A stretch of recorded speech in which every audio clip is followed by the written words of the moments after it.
is not greater than God alone. அதாவது கடவுளோட நீங்கள் எவ்வளோ சேர்த்தாலும் வெறும் கடவுளாக இருக்கிறத விட அது அதிகம்னு ஒன்றும் இல்லைங்க.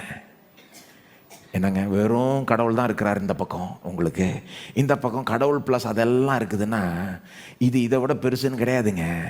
ஏன்னா கடவுள் ஒருத்தர் உங்களோட இருந்தால் அது எல்லாமே இருக்கிற மாதிரி தாங்க. அவர் உங்களுக்கு என்ன தேவையோ செய்வார். உங்களுக்கு இந்த உலகத்தில் யாருமே தெரியல, எனக்கு யாருமே தெரியாதுங்க, இந்த பதவியில் யாருமே தெரியாதுங்க, எனக்கு வந்து செல்வாக்குடையவங்க யாருமே தெரியாது, ரொம்ப இப்படி இருக்குங்க. என்னங்க, அவரை தெரியுமாங்க? அவர் வந்து வானத்தையும் பூமியும் அசைச்சு உங்களுக்காக செயல்படக்கூடியவர்.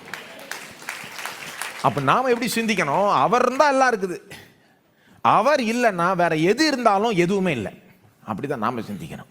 ஒருவேளை பணம், பதவி, இந்த மாதிரி காரியங்கள்லாம் இல்லைன்னா எதுவும் இல்லைன்னு நினச்சிடக்கூடாது. கர்த்தர் இருக்கிறார், எல்லாத்திலும் கர்த்தர் இருக்கிறார். அப்போ அது அது அப்படி அந்த மாதிரி விதமான சிந்திக்கணுன்றேன் நான். அல்லது இன்னொரு விதமாக சொல்கிறேன், இதெல்லாம் இருந்தால் எல்லாத்தையுமே மாற்றிடலாம், எல்லாத்தையுமே அடைஞ்சிடலாம், என்ன வேணால் பெற்றுக்கலாம் அப்படின்னு நினச்சிடக்கூடாது. உலகத்தார் புத்தி அது. பணம் பதவி இருந்தால் என்ன வேணால் அடைஞ்சிடலாம், என்ன வேணால் செஞ்சிடலாம். அப்படி கிறிஸ்தவன் ஒருபோதும் சிந்திக்க கூடாது. பாருங்க, நான் ஒன்றும் முட்டாள் கிடையாது. பதவி இருந்தால் பல காரியங்களை சாதிக்கலான்றது எனக்கு தெரியும். பணம் இருந்தால் முக்கால்வாசி காரியங்களை வாங்கிடலான்றது எனக்கு தெரியும். ஆனால் எல்லாத்தையும் வாங்கிட முடியுமாங்க? சுவாசிக்கிற காற்றை வாங்கிடுவீங்களா? ஒரு தாயினுடைய அன்பை சம்பாதிச்சிட முடியுமா? என்னங்க, அன்பே சம்பாதிக்க முடியுமாங்க? சில காரியங்களை வாங்க முடியாதுங்க. எவ்வளோ காசு இருந்தாலும் வாங்கவே முடியாது. கடவுளாக கொடுத்தாதான். பிள்ளைகள் கர்த்தரால் வரும் சுதந்திரம். சிலதெல்லாம் கடவுள் ஃப்ரீயாக கொடுக்குறார். சுவாசிக்கிற காற்று, ஜீவன்,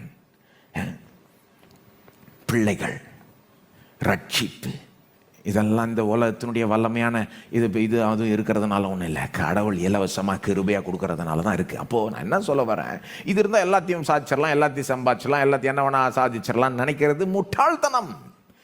ஏன்னா ஒரு நாள் வரும், அது நிரூபிக்கப்படும். அப்படி நினைக்கிறவர்கள் ஒரு நாள் ஏமாற்றம் அடைவார்கள். இது இருந்தால் எல்லாத்தையும் என்ன வேணால் பண்ணிடலாம், சாதிச்சிடலாம், என்னத்தை வேணால் மாற்றிடலாம்னு நினைக்கிற ஒரு நாள் கண்டுபிடிப்பாங்க, மாற்ற முடியாத ஒரு சூழல்னு வரும்.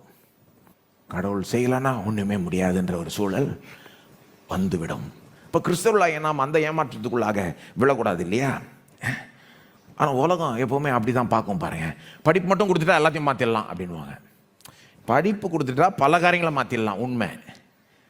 ஒருவேளை முக்கால்வாசி காரியங்களை கூட மாற்றிடலாம், உண்மை. ஆனால் எல்லாத்தையும் மாற்றிடலாமா? முடியாது. நல்லா படித்த ரொம்ப மோசமான ஆசாமிகள் கூட இருக்கிறாங்க. PhD படித்த ரொம்ப